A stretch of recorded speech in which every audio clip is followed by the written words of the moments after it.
So, you know, you have to guard against that as much as well. So everything is drawn in your own universe, and you're the god or goddess of that particular universe, and everything is rotating around you, whether it's health issues, money issues, you're afraid of this, afraid of that. So all of that's something that's drawn within your vibration. Okay, you say that they should guard against.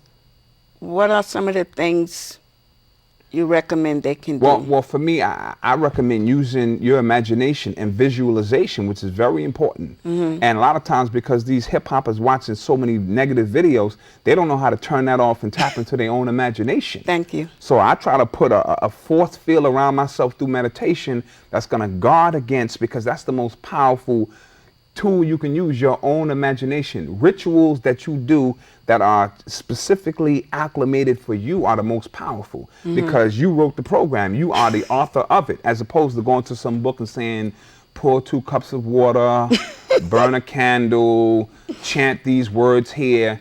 If it's in a book and it's available now for you, it's no energy to it. Somebody else already used that energy. So you are the book of life. Use your own imagination to tap in. So for me, when I'm meditating, I got this force field around me. Even if I'm driving through a neighborhood in my car, I make my car invisible so the cops won't mess with me.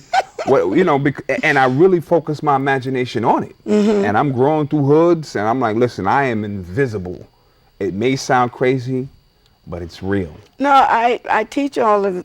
Oh, I know. Yes, you know, yeah. imagination, visualization, meditation.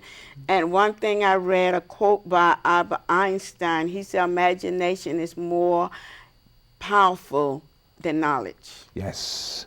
And he also said, doing the same things and expecting different results is insanity. Right. So here it is, we're doing the same things, studying the same religion, and believing the same. Believing the same things, and we want to concept. know why we're crazy. Yeah.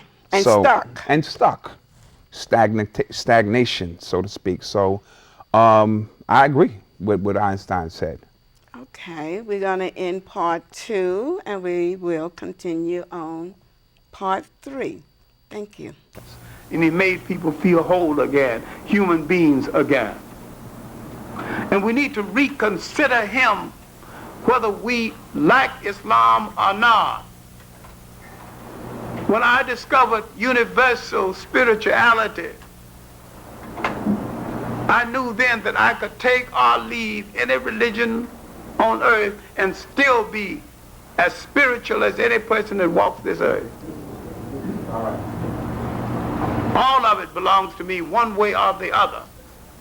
And I can go in and out of all of it, pick the values and do the criticism. And don't feel bad about any of it at all, because I have found my own way to personal salvation that does not interfere with anyone else's. Every single day of my life, I will try to do something for someone other than myself without expecting any material return. All right.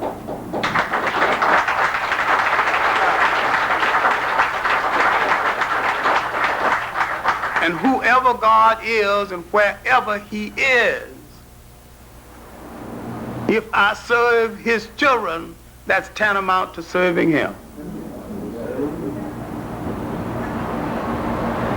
All right, now, let's look at the world before we had the difficulty, before we were in what Van Sertima called the 500-year room. How did we get into this 500-year room that we are into right now, dependent on other people to do our thinking? What did happen to our minds, but what more important happened to our nations?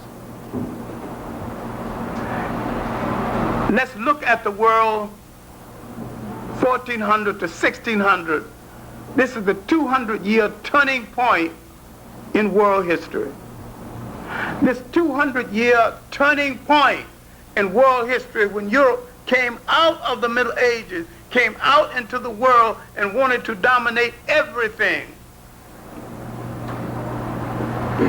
When they were looking for roots to the east, looking for some way to find food. Europe had come out of the Middle Ages or the Dark Ages, people poor, land poor, and resource poor. They not only began to colonize the world, they began to colonize information about the world. They colonized education, and then they made us forget what we still have not understood, is that education has but one honorable purpose, one alone. Everything else is a waste of time. Education is supposed to train the student to be an honorable handler of power. Any education that fails to teach you how to control power is a waste of your time. If you play the piano well, you are controlling power. You're controlling the tune. You're controlling the direction. You're controlling the melody of it. You're bringing in the sound when you want it brought in the manner of your training and choice. So all education that is honest is education for power. We did not see what they were doing to us, and we did not see what they were doing to the world. And we did not see then what we still do not see. Powerful people cannot afford to train you in how to take their power away from them.